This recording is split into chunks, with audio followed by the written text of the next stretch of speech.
The last time I heard my mother's voice, it was a voicemail telling me not to show up for Christmas. No explanation. Just, let's not make things harder than they are.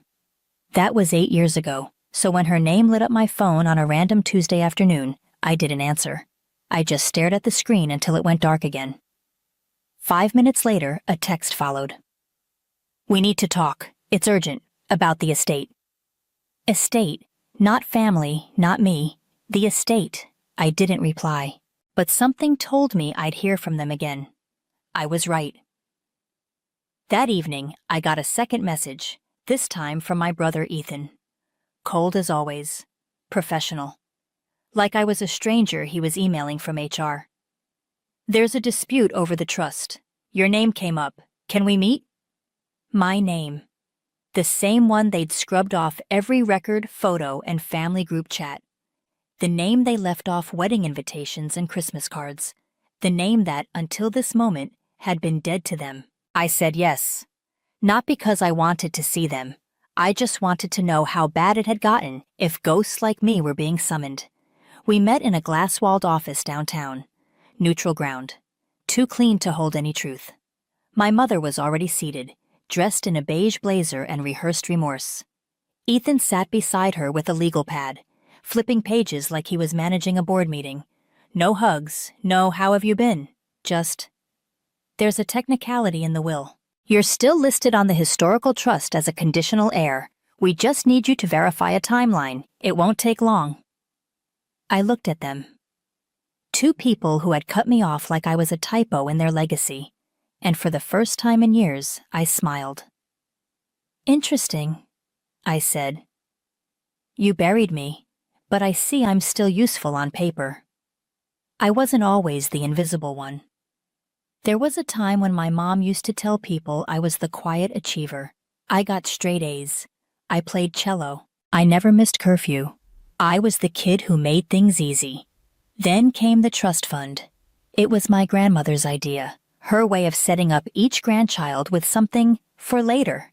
Education, business, a home. She set aside a portion for each of us. Mine was the first to be deposited. I remember her handwriting on the envelope, Avery's future. But after she passed, things changed. Subtle at first. My name stopped showing up on family emails. Vacation plans were made without me.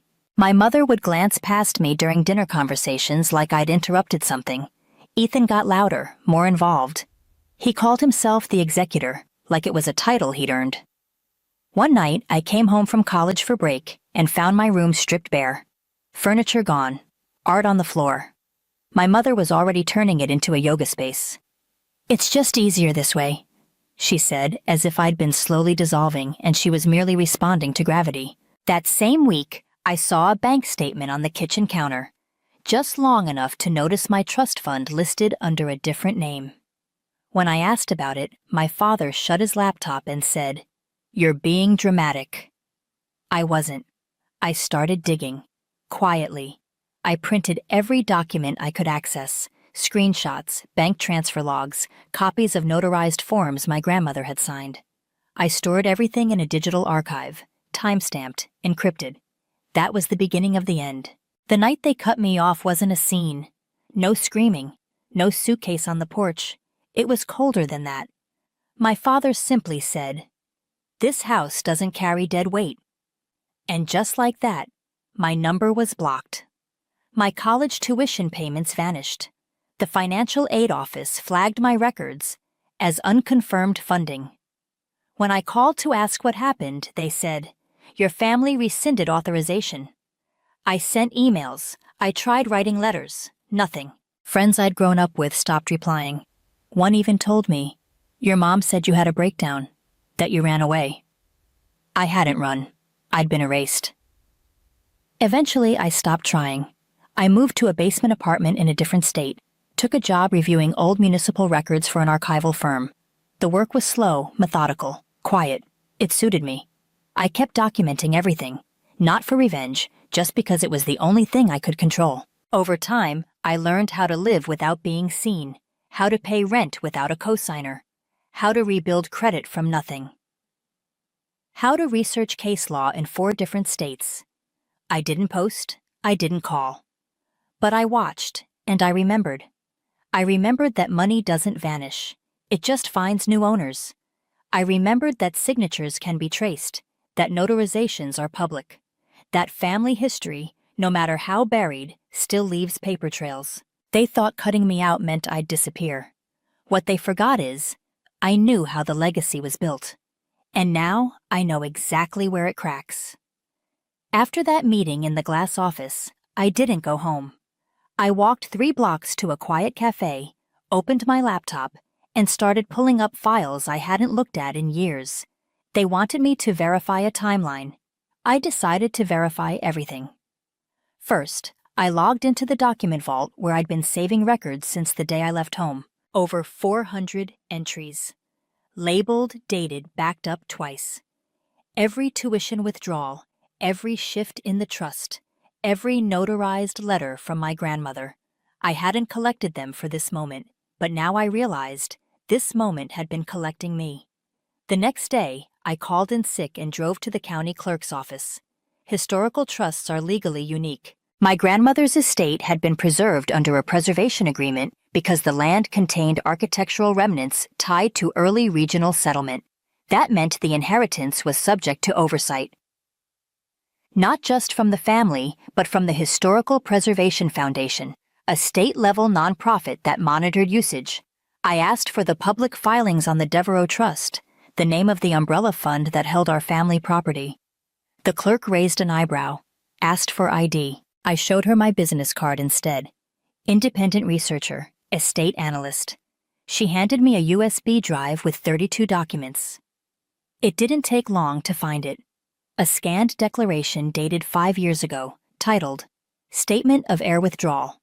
Avery Lynn, signed electronically, stamped by a remote notary in Arizona. I hadn't been to Arizona. I hadn't withdrawn from anything. I zoomed in on the signature. It matched an old form I'd signed at 17, the summer before college, when my father had me sign some updates to the family records. They'd copied that form, changed the date, changed the title, swapped notaries, refiled it as if I'd vanished on my own. That was how they removed me from the estate. Quiet, legal, paper clean. But they'd made one mistake. I still had the original document. The metadata from that file showed a creation date, a file hash, and an access log that proved I hadn't signed anything after 2016. Even better, I'd uploaded that file to a cloud repository with blockchain verification, a service used by researchers to timestamp research trails. It wasn't just backed up. It was time-locked. They'd falsified a removal. But the record showed I was never legally gone. I felt the pressure rise behind my temples, part nausea, part rage. They didn't call me because they missed me. They didn't call because they had a change of heart. They called because the Preservation Foundation had reopened their file after a complaint flagged incomplete heir records. If one heir was removed fraudulently, the trust could be frozen. Worse, the land could revert to the state or be absorbed into the Foundation's educational program, an outcome my parents would never accept. They'd rather sell the estate than let it go public. And the only way to fix it? Get me to confirm their lie. That's why they needed me to verify the timeline, not to clarify, not to correct, to cover. And the irony? The same family that discarded me, silenced me, buried me, was now standing on ground they couldn't legally claim without me. They wanted a signature, a favor, a patch. What they didn't realize was that I didn't come back to participate. I came back to audit. The next time I saw them, I wasn't alone. I brought a laptop, a printed dossier, and a voice recorder, not because I needed drama, but because I wanted them to know. Nothing about this was accidental. We met in a second-floor conference room at a different law office, neutral ground again, but smaller, with cheaper chairs. The kind of place where people settle disputes they don't want in court. Ethan was already there, pacing. My mother sat near the window, fingers wrapped around a thermos of tea like it might soothe her conscience. She stood when I entered. I didn't. The family attorney began with the usual. We appreciate you being here, Avery. Let's start with the Devereaux situation. I interrupted. No, let's start with this. I slid the printed declaration across the table, the fraudulent withdrawal, then a second document, my original form from 2016 clean, unsigned by any notary, uploaded and time-stamped 3 years before their version existed. I never withdrew, I said. And your notary was never authorized to verify for this trust. I've already confirmed with the foundation. Ethan scoffed. You're blowing this out of proportion. We had to restructure things. It wasn't personal. Forgery is personal, I said. I turned to the lawyer. Your office filed the updated version, correct? He nodded slowly. Based on documents provided by the estate. And if those documents were proven falsified? I asked, calm. He didn't answer. I pulled out the final piece, a portable drive. I placed it in the middle of the table like a detonator. This contains the blockchain verification records, originals, chain of custody metadata, IP logs, and a voice message from 2018. My mother telling someone I was no longer part of the family, so we're simplifying the will. My mother flinched. Ethan muttered, That could be anyone. I looked at him. Do you really want to test me? Silence. Then I laid down the terms. You want the foundation off your back? You want to preserve the estate and avoid a fraud investigation? Fine. Here's my offer. 1. Transfer the property into a public trust for displaced youth. 2. Publish a correction, naming me, reinstating my rights. 3. Never contact me again. Ethan's voice cracked. That's insane. You don't even want the land? I smiled. I want the truth, and I want it notarized. They didn't agree right away. My mother cried. Ethan called me ungrateful. But they didn't walk out. Because they knew, if this went public, they wouldn't just lose the estate. They'd lose their reputations, their roles in every boardroom and gala. They buried me for optics. Now optics would be the thing that forced them to dig me up. They didn't sign that day. People like them don't surrender without ceremony. They delay. They posture. They review. But 3 weeks later, the documents came through, signed, stamped, and witnessed. The estate was transferred to a public trust under the Historical Foundation's oversight. Its new designation, the Devereaux Home for Transitional Youth, a safe housing project for teens forced out of their homes. I got a copy of the updated trust charter in the mail, unceremoniously, in a plain brown envelope. No letter, no apology. Just an institutional signature and the date it became official. I framed it. A few days later, a local paper ran a small piece. Private family estate quietly donated after internal dispute. No names, no drama, just a few lines about legacy, youth, and public stewardship. That was all I wanted. Not the spotlight, just the correction. Still, the family couldn't help themselves. Ethan sent me an email. Short, bitter, predictable. Congratulations. You burned down your own name to prove a point. I didn't reply. My mother left a voicemail. The tone wavered between guilt and strategy. She cried, mentioned the press, said she hoped I'd find peace. She ended with, Despite everything, you'll always be my daughter. I listened to it once, then deleted it. Because here's the thing about being erased. Once you realize you survived without them, you stop needing them to see you. The final formality was their public correction. 1 paragraph, posted to the Foundation's newsletter. A clerical error previously misrepresented heir status. We regret the oversight and confirm Avery Lynn's legal role as original beneficiary. Her contribution to the estate's redirection is acknowledged with deep appreciation. It wasn't personal. It wasn't heartfelt. It was better. It was permanent. That weekend, I drove upstate. There was no real reason, just a need to breathe someplace with fewer names attached to the air. I stopped at a small cemetery on the edge of town. My grandmother's name was carved into a modest stone, surrounded by wildflowers and gravel. I hadn't been there since the funeral. I sat beside her marker, not for long, just long enough to say it out loud. I didn't keep the land, but I kept your terms. I placed a folded note beside the stone.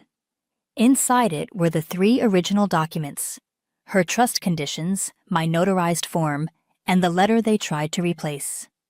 Then I stood. I didn't cry. Some endings don't need tears. They just need silence. When I got home, I opened a new folder on my laptop, titled it Closure. Filed in it, I saved everything. Email logs, voice recordings, property transfer deeds, and one final note I wrote to myself. They cut you out to protect their image. You answered with evidence, not revenge. That's the difference between legacy and exposure. I didn't feel triumphant. I felt clean. Like the kind of clean that doesn't come from soap, but from being finally, irrevocably done. Some legacies end with funerals. Others end with new beginnings. The Devereaux estate opened as a transitional youth center 4 months after the paperwork cleared. The sign outside was simple: white wood, black serif font. It read, "The Lynn House. A place to begin again." I didn't ask for that name. The foundation director said it was fitting. "You were the one who held the line," she told me. I didn't correct her. The first group of residents moved in that spring. 5 girls, all between 16 and 19. One had just aged out of foster care. Another had spent the past 2 winters couch surfing with a backpack and a GED prep book. None of them knew who I was. Not really. I liked it that way. I taught a legal literacy workshop there once a week: how to read a lease, how to challenge a denied housing application, how to notarize your own life before someone else rewrites it. One evening, as I was packing up my materials, a girl, maybe 17, sharp eyes, cracked nail polish, stayed behind. She asked, "What if your family doesn't want you?" I didn't answer right away. Then I said, "Then you build a life so solid they can't touch it." She nodded like she'd already begun. The house grew full in small, quiet ways. Books stacked in windowsills, socks drying on radiators, inside jokes taped to the fridge. The kind of belonging that doesn't ask for permission. Back at home, I kept my world clean, quiet, unlisted number, no forwarding address. I donated my grandmother's remaining personal items to the center's reading room: her fountain pen, her annotated dictionary, the set of note cards she used to write me birthday riddles on. One night, I sat in the living room of the Lynn house as the girls played music from a cracked Bluetooth speaker. They were laughing, loud, chaotic, real. That was the moment I realized I hadn't just escaped a family. I had founded something better. Not a mirror of what I lost, but a correction. Not a table with my name carved into it, but a table long enough for anyone who'd been told they didn't belong. Later that month, I got one more letter. Handwritten. No return address, but I knew the slant of the script. My mother. She wrote that she missed me, that she wanted to meet, that she hoped maybe we could try again. I didn't respond. Not out of cruelty, just clarity. Because I wasn't holding the past hostage. I'd simply stopped inviting it in. Instead, I walked into the kitchen, opened the staff cabinet, and pulled out a new binder. I labeled it, "The Real Family Tree." Inside, I placed a sheet with one question printed at the top. Who helped you survive? Each resident would get to fill one branch. No last names, no legal ties, just truth. That night, I wrote the first entry. Name, Lucia, my high school librarian. What she did gave me the key to the back office when I had nowhere else to go. What she said. You're not a burden, you're just early. The tree grew slowly like all things that matter. And this time, no one got cut off the page. They didn't just cut her out. They rewrote the story like she was never there. But here, at Reddit Reveal, we don't chase forgiveness. We tell the stories of those who return, not to be accepted, but to reclaim the truth that was stolen. If you've ever been erased, rewritten, or silenced, tell us in the comments. Your story deserves to be heard too.